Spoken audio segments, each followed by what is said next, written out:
Holy shit, look at that guy on the wrong side of the highway. He's going to kill somebody. God! Hey! Hey! What's going on? Joker wants to race. All right, come on, let's go. Put your window down! He wants something. He's probably drunk. You're going the wrong way! What? You're going the wrong way!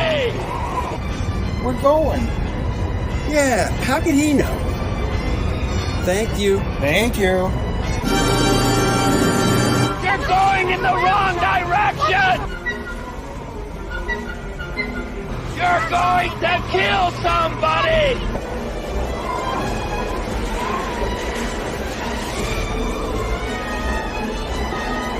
You're going the wrong way! What is it?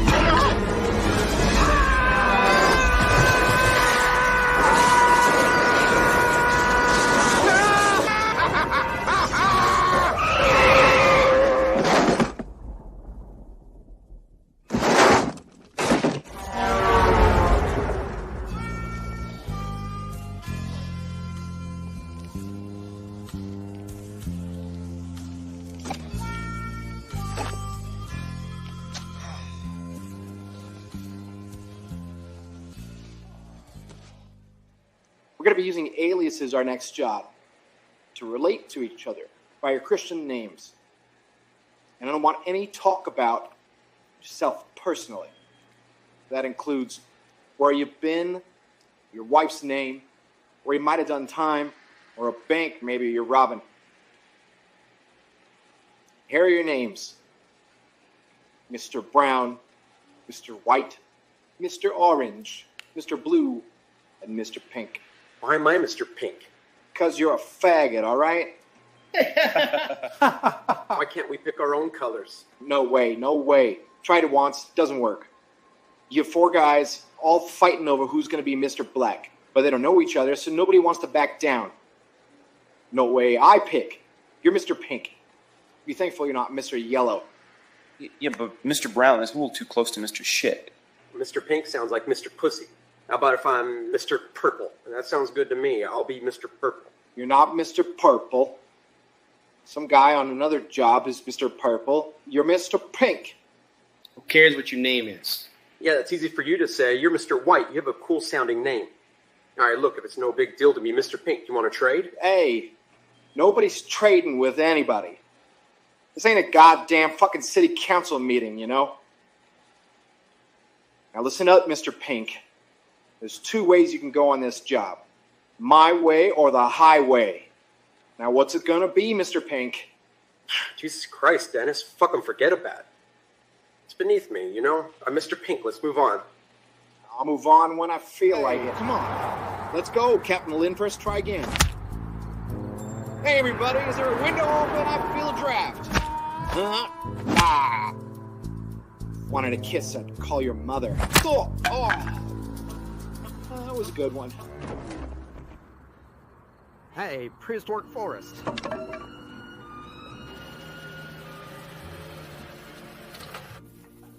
I'm sorry. Yeah. I'm sorry, Andy. I shouldn't have called the apple fritter a donut. Really? What changed your mind? Well, might have been that 2x4 you hit me with out there. Hurts here, a little bit here, but mostly here. Yeah, well, Miss, are apple fritters donuts? Absolutely. I knew it. Yeah, well, anyways, I'll have a waffle. Ahoy, friends. It's me, Dave Landau. After a long night on stage, I like to kick back with a captain's hat and a fine cigar and watch the Dennis and Andy show. These guys are huge nerds, but they're the kind that you actually want to hang out with.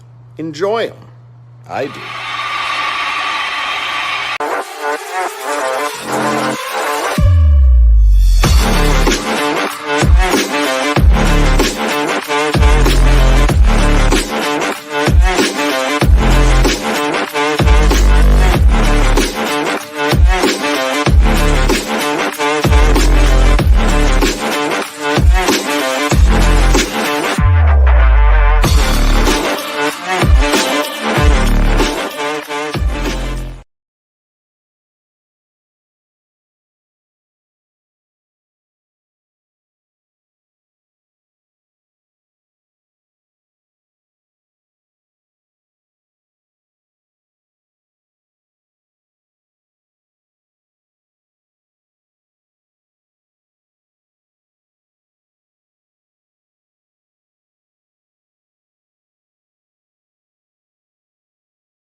Well, hello, friends.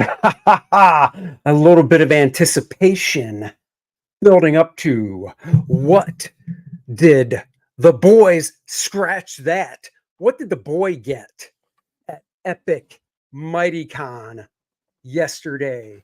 Because Dennis is on vacation for the 368th time this year. And you say, but there's only 365 days in the year. How can that possibly be? Because when he's on vacation, he will say, I'm a little tuckered out from this vacation. So during this week, I'm away on vacation. I'm going to go someplace else for another little vacation. So he really packs them in. So it is, what did the boy get? What up, by the way? Sunday fun day. Every Sunday, football season, my daughter and I wear the exact same shirt. She has one of these too, exact same. Got them for Christmas 6-7 years ago. I can very well remember we were up in Syracuse at my in-laws every Sunday. Let's say hi. Marcus Keller grew in the house. Stealth X5 headless bourgeois. The Connect. Rocky McCab, what is up? Rocky McCab says lame, talking about that just blows for her. Talking about Dennis not being here, but I bought stuff. I had a great time. So I'd like to give a shout out to the people that run the convention. They invited me up. It's a 3-hour drive. My daughter went with me. We drove up Friday, stayed Friday night. Very fun show yesterday. Moderate size. It's kind of like the Concord show that Dennis and I go to that our buddies Rick and Dave put on 3 times a year. Some dealers I knew were there. Smashers Comics, shout out. Always get good stuff from them. So it was fun. Sold some KOR-DRATH, kids' books, went great. And then, of course, I shopped. So let's kick it off. I bought some dollar stuff. This is going to go on the spin rack because I have it as a True Believers. Remember when Marvel did True Believers for $1? They were fantastic. And then they said, hey, let's put out a facsimile edition where we can put, the True Believers comics had ads, current day ads and stuff, right? Whereas the facsimile editions are literally the exact book, all the same ads and everything. So True Believers were $1, and then they did facsimile editions for regular price $4, and they said, holy crap, these things sell. Screw selling books for $1. Who cares? So that's what they're doing. But this is from a toy. And Luke Cage, Hero for Hire. Yes. Power Man, Luke Cage. Going on the spinner rack because after I bought it, I was putting it in my app to record it. And I'm like, oh crap, I already have this book as a True Believers, but that's okay. This book is beat the crap. So I don't care. It is drawn by the great George Tuska, inked by Billy Graham, who is a fantastic artist in his own right. Look at that. Out of Harlem, a hero. So I will read this again this morning. It's been a while. I'll read it when I'm watching football-y. Oh, that's just weird coloring. We finally do get to the end, and we get the nice hero shot by Tuska right there. Oh, man, I love that. Freaking love it. So I bought that. Other dollar stuff. I got to still go to my storage bin, by the way, and drop off the stuff that I took to the convention with me. I so need a spinner rack. Refuse to pay the prices people want, though. They're ridiculous. They are. And the thing is, I can't tell you, I can't remember where I got mine, but I got mine when I was at CrossGen in the year 2000. And there was a company that was selling comic book spinner racks, and it says comics at the top. Beautiful, right? And there's a bug in here. That drives me crazy. Oh, good. It's a wasp. Well, if I scream like a little girl, it's because I don't like wasps. Anyhow, so the spinner rack, it was like $150. So I bought one, and then like 3 or 4 other people at CrossGen bought one, and now forget it. You can't find them anymore unless they're used, and they're like $400 or $500. So anyhow, I picked up this for $1. Facsimile edition, $3.99. No, $1. John Romita Jr. pencils, John Romita Sr. inks. Oh, sweet, sweet goodness, baby. Pick this up for $1. True Believers, so cover price basically. Is that what it was? Yep, $1. First appearance of Black Cat, Keith Pollard interior pencils, fantastic. And these I don't own. I actually, well, to correct it, I actually own this in a black and white. I guess you call it an anthology. It is a foreign edition that reprints this. A great Captain America issue by Mike Zeck and John Beatty. And there's something else in there, and it's all black and white. But I like the book. So, and I don't care if it's a facsimile. Believe it or not, I don't have this book. First appearance of Sabretooth, Iron Fist 14, Dave Cockrum cover, John Byrne, early John Byrne insides, written by Chris Claremont. Look how small that Sabretooth is.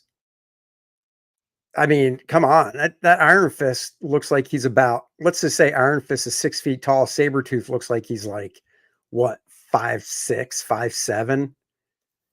But that's okay. Billy Graham will soon pencil Luke Cage. That's right. Then he did some of my favorite stuff, Black Panther. You know, I have a few issues of this book already, and I bought them because of the inking over, I believe it's Ernie Cologne's pencils by Alfredo Acala, and they're just great. So I was like, you know what?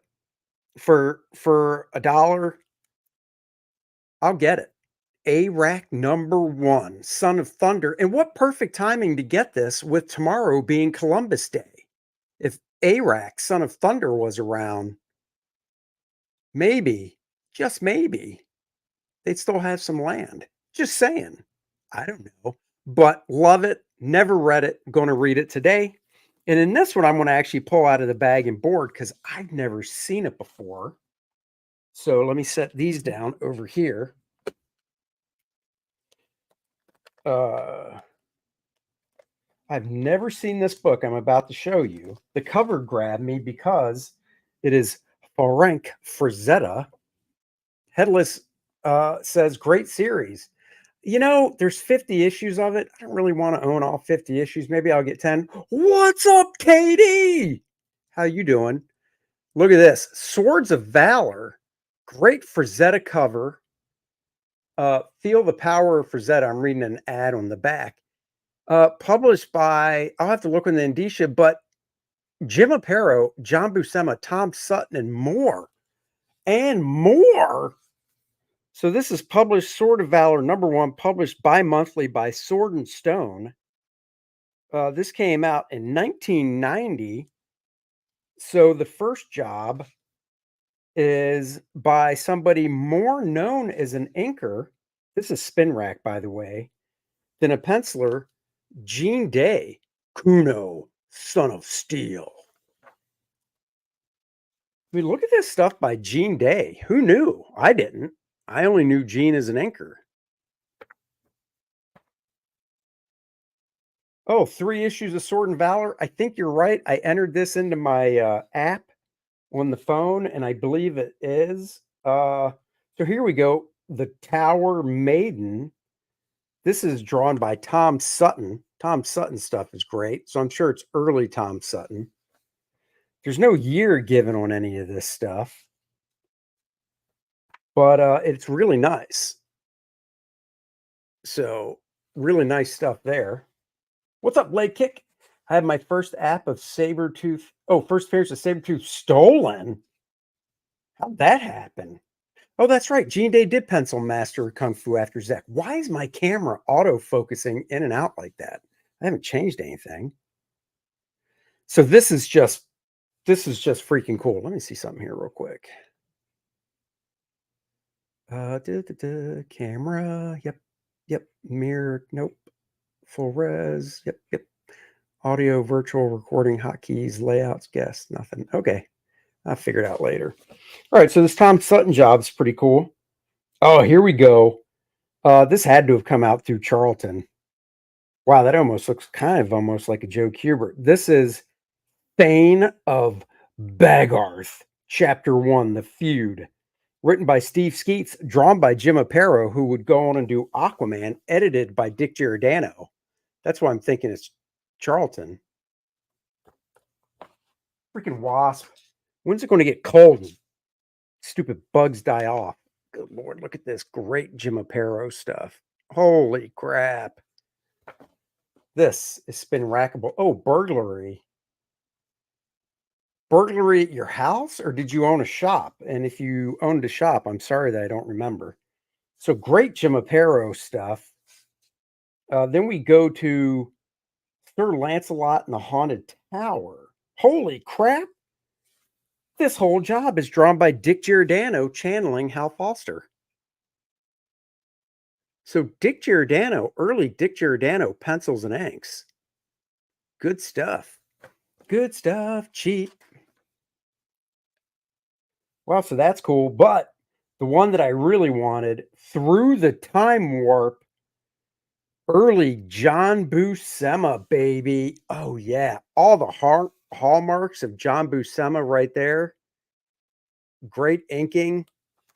Beautiful black and white. At your house? Somebody broke into your house and stole your freaking comics?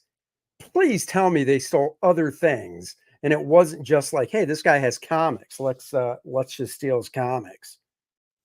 Look at this great John Buscema. Guys, this whole issue is only 32 pages. It'll probably take me a good hour and change to get through as I pour over the artwork. Holy crap. All right, so that's score. Oh, and then we have a story by Charles Lacoste and Tom Hickey. Okay, not going to show it. Never heard of Tom Hickey. And then there's a story by Kirato Osaki and Ed Ash. It's kind of cool. Nothing super stellar.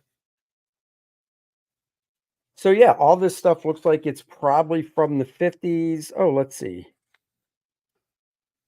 There is a little editorial in the back. Let's see if it says The Lonely War of Captain Willie Schultz. Nope, that's just an ad for something, so don't care. Okay, well, there you go. Oh, wait. Swords of Valor number 3, 48 pages with art by, Walt Simonson, Sam Glanzman, Aparo. So what is this number? Oh, this is number 1. Why is there a thing about number 2? I don't know. All right, what was that I just got? Got to pay attention.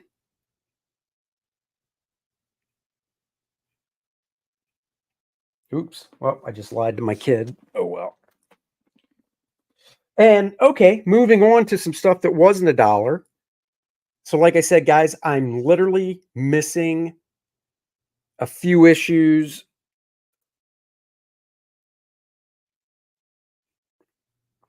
Oh, hold on. I got to respond.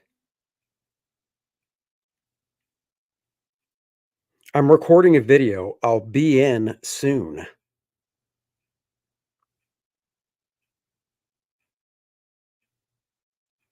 All right.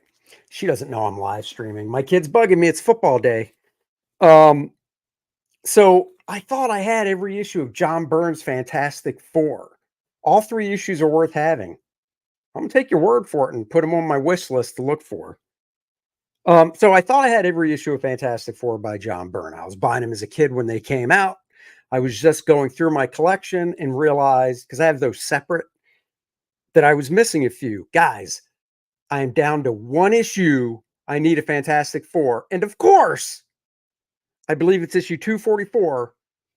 It's the first appearance of Nova, of course. And I did see it at the show, but it was like $30. And as much as I want it, I don't mind paying $30, but I already bought a couple things that were like around that price. So I'm going to keep looking, see if I can get one a little cheaper. But I did pick up these two issues I needed, 239 and 254. So one more book. I've got all my Fantastic Fours by John Byrne again. Booyah. Leg Kick says, do you say you want a certain book when you go to cons? Or do you look for certain eras, Golden Age, Silver Age, or is it mainly by artist? No, I use an app on my phone called CLZ, and I wish I had all my comics cataloged on it. I only have about 3,000 catalogs so far out of all the comics I own, but I have a wish list on it. And I always pull up the wish list and go through it. And then if I see something that I just want, I just get it as well. Okay. Moving on, another collection or series that I thought I had every issue of, and I was sadly mistaken that I don't, but I have one issue left, 347. Wait, nope, I take it back, 348. Issue 348 is the last issue I need. I bought these books when they were coming out as well. That's right, I jumped on the Jimmy Reyes art. Hola. I jumped on the Walt Simonson Thor bandwagon, and I thought, once again, I thought I had every issue. I do not know what happened during my life where I got rid of some, but I must have, so I'm going back and filling it in. So I picked up 1, 2, 3, 4, 5 issues of Thor. Now I only need one issue, and I have all my Walt Simonson issues. I need 348. There's one. I picked up 344, 345, 347, because I had 6. I need 348. I already got 349. And boom, 350. What a freaking cover. Love this stuff. And last but not least, I got my 366, which I swear I thought I had, but I didn't. So now I'm back to one issue away of all my Walt Simonson Thors. And I do have the trade paperback as well. And I have one of his artist editions. So there you go. All right, guys. Now we're down to some good stuff. Oh, okay, wait. Couple more dollar book, or these were $2 books. You're going to laugh at me. I know. Feel free. If you think if you want to laugh at me, put a LOL in the chat. And what I say about why you're going to laugh is because the artist, or not the artist, the character. It's a villain. I've always liked this villain. I have a sweet soft spot for this villain. So I had to pick up his first appearance. It is literally in shitty shape. In fact, this book is in such garbage shape, it's going on my spin rack. The first appearance of the Constrictor. Hell yeah. I discovered the Constrictor in Captain America by Mike Zeck and John Beatty and was like, that dude is badass.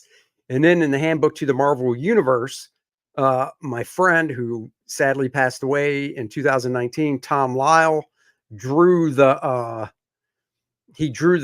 art for the Handbook to the Marvel Universe with the Constrictor.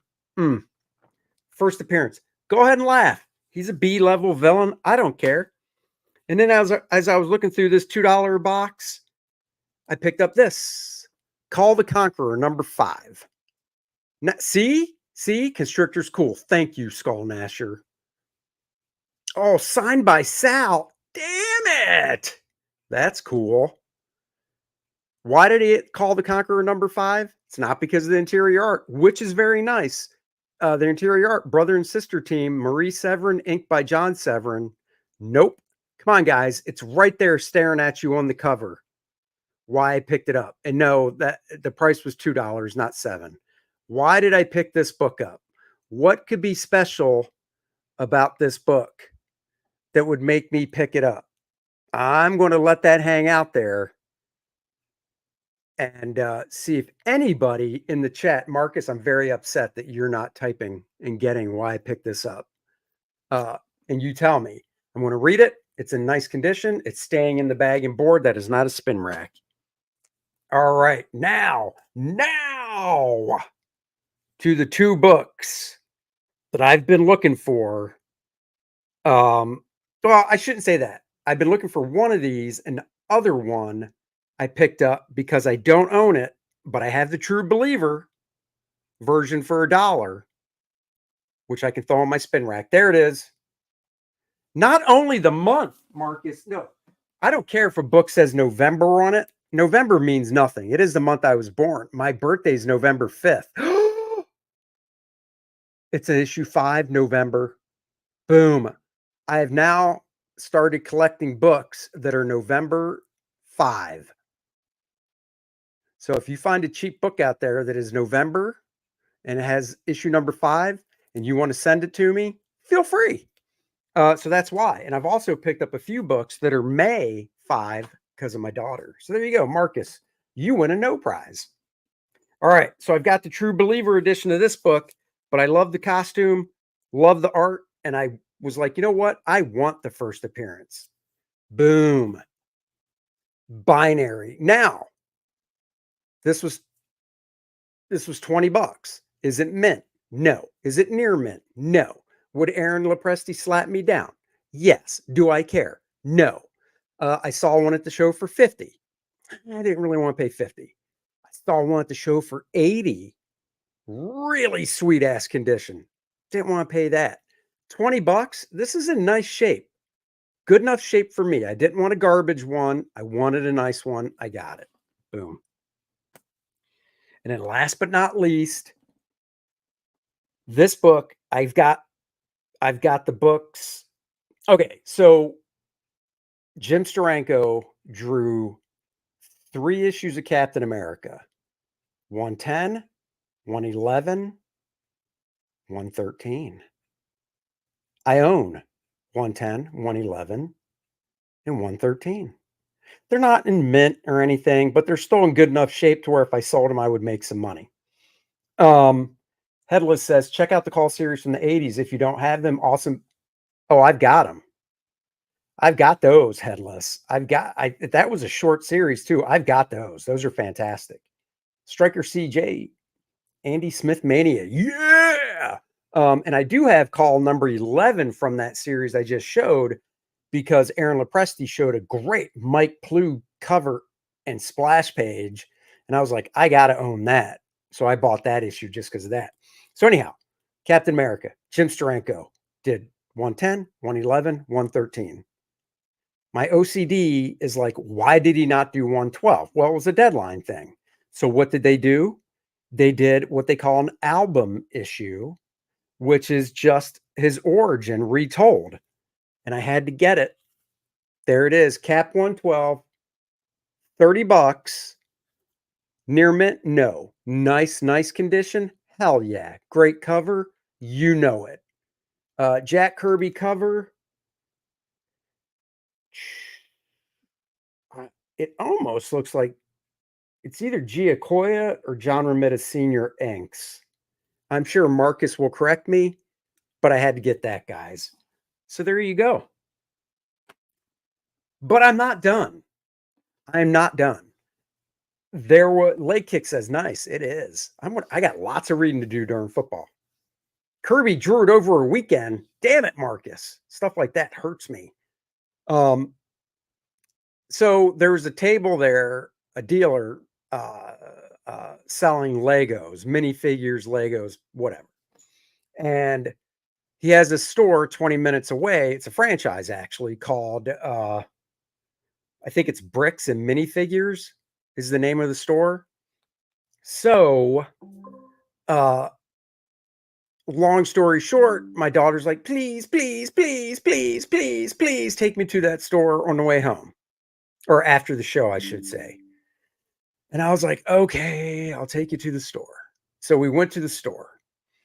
And yes, it has Legos, but it's almost like it's almost like a comic shop in a way, because it has new Legos.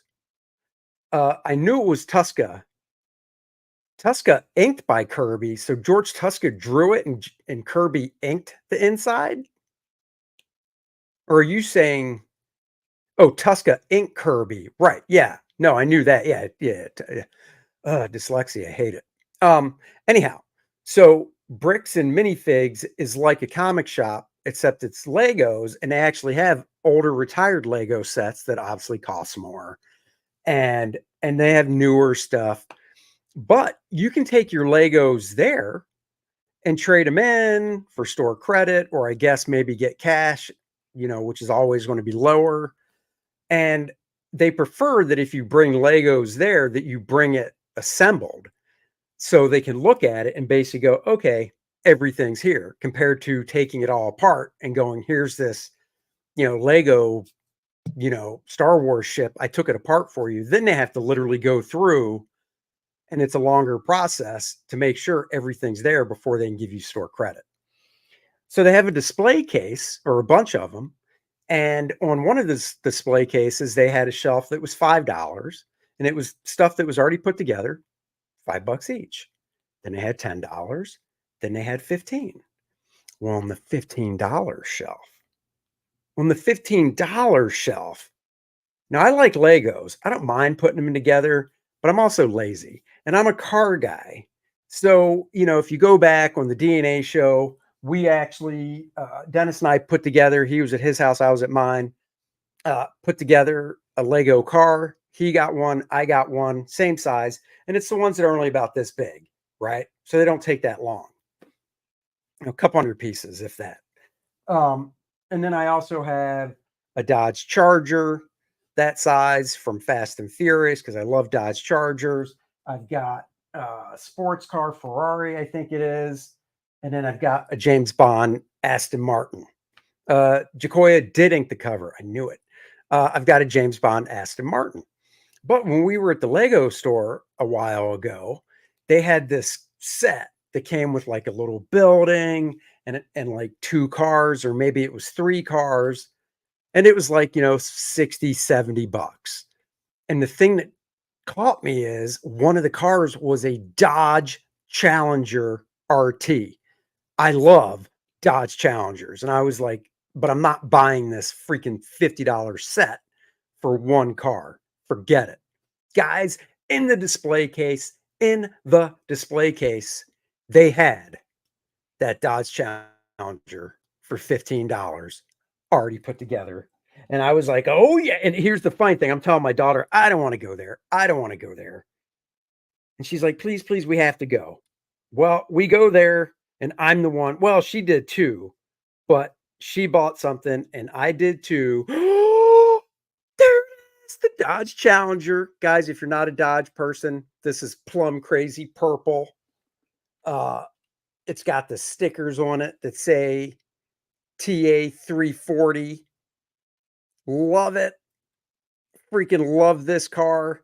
I keep saying one day I'll own one, whether it be a 1970, 71, 72, 73 Dodge Challenger. I don't care. I love the body type. Or they don't make them anymore, but Dodge did put out a Challenger for a few years and they discontinued it. So I could probably pick one up used in retirement, because it ain't happening now. So I got this to go with my other ones. I've got a small die-cast Dodge Challenger. I've got Mopar, not Molar. Come on. I've got a Dodge Challenger that's about this big, die-cast. And I've got, if you remember the Green Lantern movie with Ryan Reynolds, I know, easy to forget, crap movie. I own it.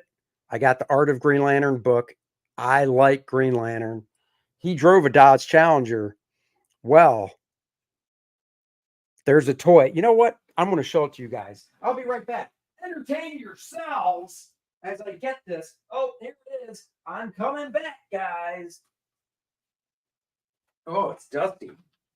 Oh, gotta debut it the right way.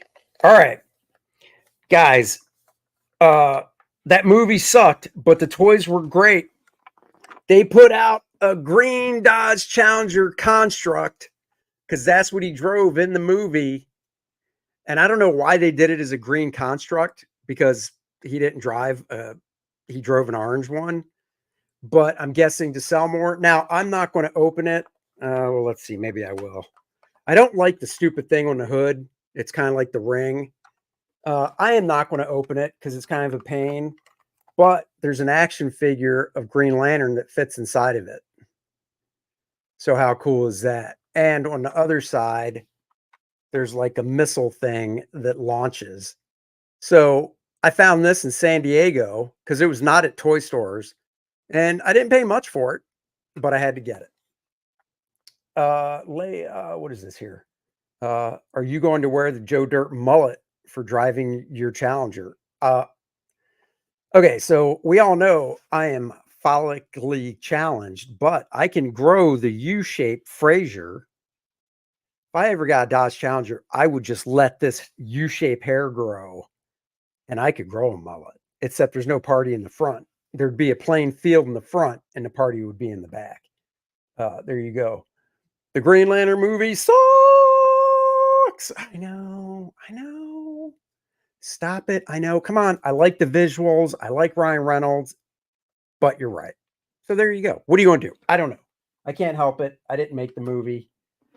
I had high hopes for it. I can tell you this, when they announced it, that they were going to make the Green Lantern movie, in the article, besides showing a picture of Ryan Reynolds, they showed a drawing of Green Lantern. And whoever did the article on Hollywood Reporter, Variety, whatever it was, pulled an image of Green Lantern from online that I drew that was never published. It was just a drawing I did of Green Lantern that I colored and stuff for fun. So that's kind of cool. Let's see. There you go, guys. That is What Did the Boy Get? That's right. What did the boy get? And now you know what the boy got. The boy is going to show real quick, though, of course. Guys, before I go in to watch football, please go check out KOR-DRATH The Awakening by myself and my buddy Dennis. $53,223, 740 backers, 10 backers away from 750. Let's do this. If you're on social media, Facebook, Instagram, Twitter, Truth Social, I don't care. Share this campaign if you've already backed it. If you haven't backed it, I don't know what you're waiting for. 64 pages of ball-busting barbarian action. If you like He-Man, Conan, Game of Thrones, you will love this book. I guarantee it. We've got the just added Irene Strakalski variant cover. Gorgeous cover.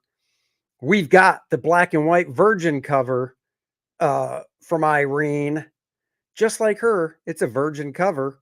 Guys, the only way you can get the black and white cover is if you back one of the collector box tiers. So you want to do that. But the good news is, for people that already backed the collector box bundles, we are adding the black and white and the color cover to both of the bundles. Obviously, no extra cost because you've already backed it. So you're getting more bang for your buck because obviously these bundles are discounted. So go check that out and back it. We've got the new t-shirt, of course. We've got the poster by Bud Root and two. I'm scrolling quick because, the link is being posted by the great Marcus and it's in the description below. We've got the poster by Bud Root, 36 by 24 or 24 by 16, your choice. And we also have the new Adriana t-shirt featuring Bud Root's art as well. So if you got the Lilith shirt, you want to get this one as well. Jump on it, jump on it, jump on it, jump on it as well and get that. And there you go. So please go back the campaign. When we get to $60,000, this beautiful piece of art by Dan Lawless and Bart Sears pencils, Dan Lawless colors, is going to be a print. When we hit 60,000, everybody gets it. And of course, we've got KOR-DRATH, A Christmas Miracle children's book. Went over great at the show. These books are in-house right here. Look at them. They're right here. Woo! The books are here. Go back this as well. Perfect for the holidays. The people at the con saw it and they thought it was fantastic for their kids. We heard, or I say we. Well, Courtney was there, so I can say we. Courtney was there. And lots of parents said, man, we come to shows with our little kids and some of the comics they just can't read. This is perfect. And for the adults, get the You'll Bleed mature version and the activity book as well. So guys, go check that out. Thank you for joining me on this. What did the boy get from Epic Mighty Con? I will be back Wednesday with a buddy of mine. Still making sure he can make the show. And we'll see you then. The movie review for Saturday night is on the channels. Go check that out. Good stuff. Thank you so much. Dennis is having fun in Hawaii. He sent me a picture of him and his lovely wife drinking on deck of the cruise ship. And I hate them more. It's a shame Andy didn't draw more Hal Jordan instead of Kyle. The only Hal Jordan I drew was in the Green Lantern Annual #1, 58-page annual, one of my earliest jobs.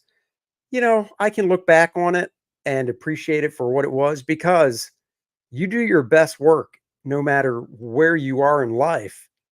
And then when you look back on it, of course, as an artist, as a creator, as a person, you grow, you learn, you get better.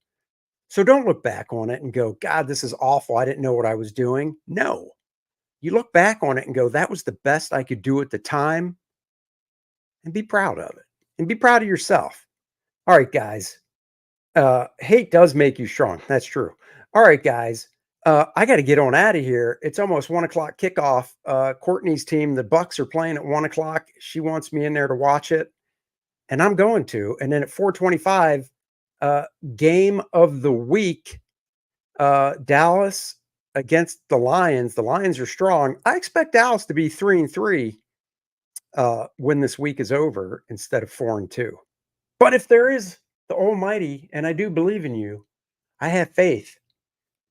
He's a Cowboys fan. All right, guys. Bye-bye, everybody. We'll catch you later.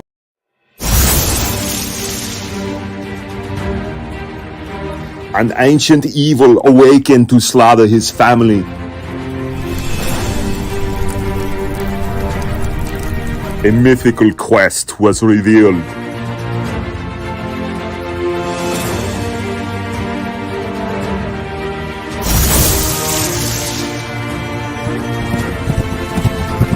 Treacherous perils await.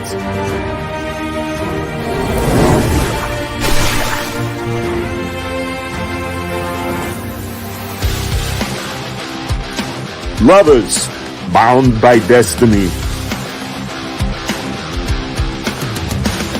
Darkness gathers as a new game begins.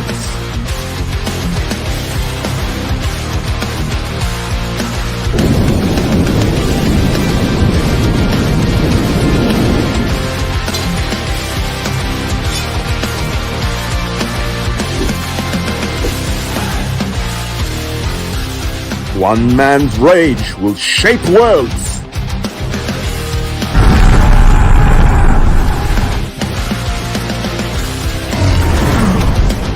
KOR-DRATH, The Awakening. Only on Indiegogo. Back it now!